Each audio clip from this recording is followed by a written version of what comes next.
Hello, farmers and gardeners. This is Carla from IRC's New Roots, and we are back today talking more about to protect your garden from the heat this summer.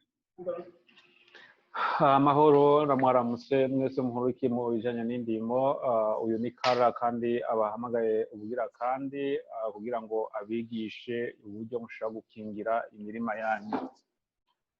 So today we're going to be talking about putting up a shade structure, and in the desert during the hot summer, shade can be almost as important as water for your garden. Icyambere coco aza kutwigisha n'ukuntu dushobora gutunganya imirima no gushiramo igitutu mu mirima kuko muri iki gihe cici kandi muri kano karere k'ubugaragwa k'ubutayu biragora ukuntu ibiterwa bishobora gutunganya amazi ko iyo dushizeho igitutu n'uburyo bwo kuzigama amazi mu murima. Using shade over your garden in the summer prevents your plants from getting burned by the sun. It creates a cooler environment for all of your crops, and it makes sure that your soil doesn't dry out as quickly.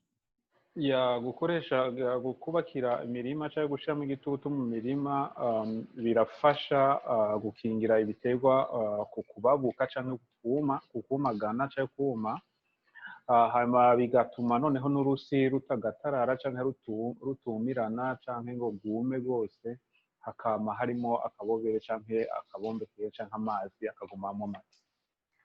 To begin to create our structure, we're going to take a piece of metal rebar and we will secure this into the ground. Ukuntu tuzabikora ukundi ufata kino cyuma ubona hano ukagitera mu kuzimu ukagikubita ukijana mu kuzimu. It doesn't need to go into the ground very deeply, just enough that it doesn't wiggle around too much and that it won't be knocked over by a strong wind.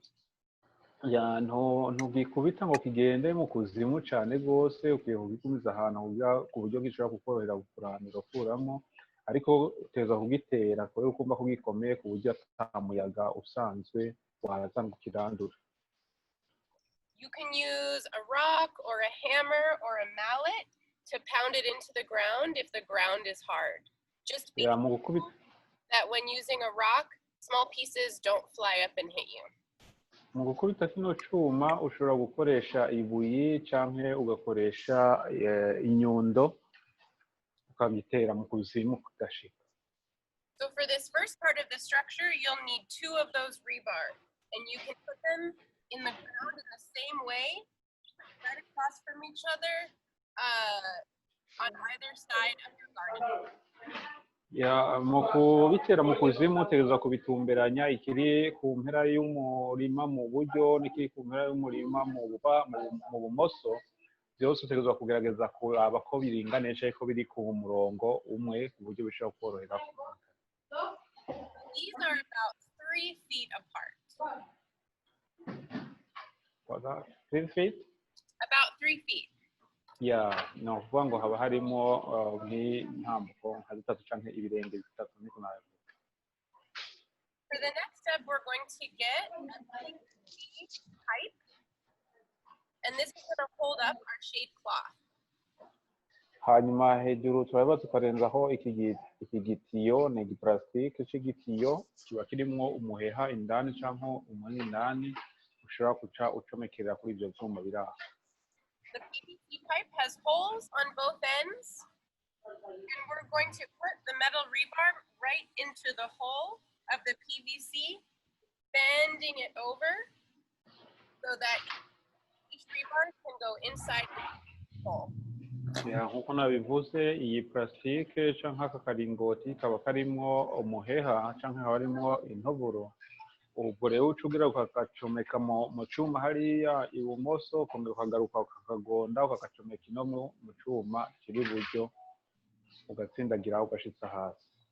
You might have to wiggle them around a little bit until you can get them right in over the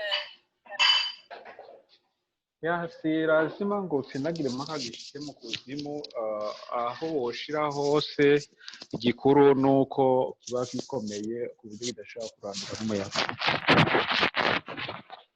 Next, we're going to take our shade cloth. We like this kind of shade cloth because it allows some sun in, and even in the hot summer, plants still need some sun to grow.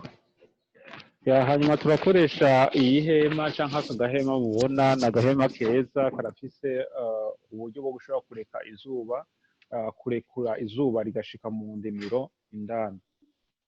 But before we add the shade cloth, you're going to want to repeat this process, building the hoop 2 or even 3 times so that it fits the length of your bed. Bivanye n'umurima wawe ukuntu ubureha ushobora gukora ibi bintu byubatse ushobora kurenzaho ihema hejuru ushobora kugira 2 canke 3 bivana n'umurima wawe ukuntu ubureha. Once you have all of your hoops set up, then you can begin to attach the shade cloth to the PVC pipe using a zip tie like this.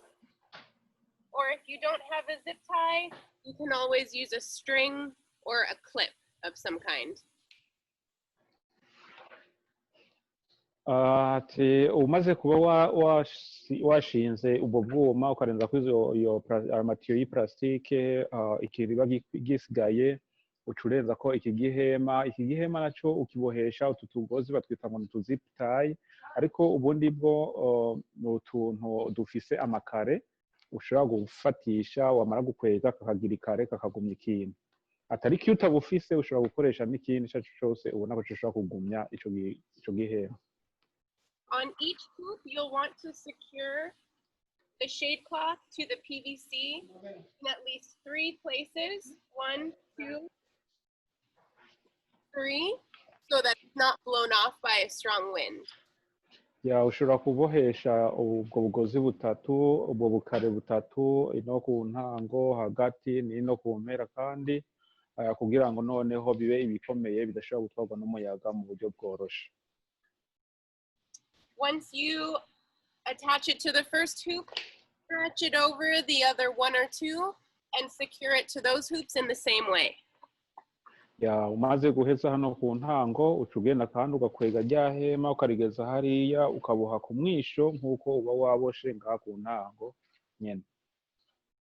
If you are at Literacy Garden, these materials are available to you in the tool shed right now. Ukaba uri hariya ku ndimiro yo kuri Literacy Garden hariya kuri Rebar, ibi bintu birahari hariya muri stock yacu urashaka kugenda ugakoresha. Each garden bed is allowed 6 metal rebars, 3 PVC pipes, and 1 shade cloth to build shade for their garden. Ariko umurima umwe umuntu wese afise umurima umwe wemerewe gukoresha ibi byuma buryo bwuma bwo gushimwa mu kuzimu 6 hamwe n'ibi biplastique byo kurenza ko hejuru kubwo bwuma 3 hamwe n'ihema rimwe igihema kimwe kibi. And don't worry if the shade doesn't cover your entire bed. There are some areas that might not need as much shade, or if you have very tall plants like tomatoes, they'll be too tall to fit under the shade cloth. So kuvuga ngo noneho ngo ni lazima ngo umurima wawe ubufutswe n'iki gihema no urashobora gufuka ahashoboka, hariho ushobora gusanga hari hahandi hadakenera ko haja ubwo ruhema. Dufate nk'uwarimye nk'inyanya ntiziba zikenera ko warenza urwo runtu kuko ziba zikenera aho zidugira. If you do not farm or garden at Literacy, but you need materials, you can contact myself, Carla, or Julia, and we will try to help you use some of the limited materials that we have available to share. Niba utari mu ndimiro zo kuri Literacy hariya kuri Rebar ukabura ahandi hantu urimira, turasabye uzacu telefona jewe Carla, umutelefone umudada Carla cyangwa telefone Julia, bashobora kugerageza kukushakira niba bo baba bafise ibyo baba baraziganije muri ibyo bikoresho kugira ngo nawe ufuke umurima wawe. But don't be afraid to get creative with the materials that you have to use. The important thing is that you create shade and a cooler environment underneath for your plants. atari ku bundi bwose lazima ngo ukoreshe ibyo ngibyo twakoresheje urashobora gukoresha ubuhinga bw'iwawe wivumburiye ukamenya ibyo washobora gukoresha kugira ngo noneho ufuke indimiro zawe.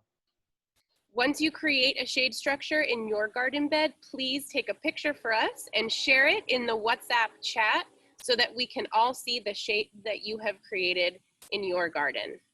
Hanyuma ni wowe warangije gufuka umurima wawe turakwinginze uzaje ufata foto cyangwa utere foto uwo murima wawe n'ukuntu wafutse n'ukuntu wubatse ako gatutu hama tubibone ubirungike muri ya WhatsApp duhurikiyemo twese kugira ngo noneho turabe wewe ukuntu wabigenjeje cyangwa wabikoze. Have a good day and see you next Wednesday. Okay, mugire umunsi mwiza tuzasubira ku munsi wa gatatu ukurikira.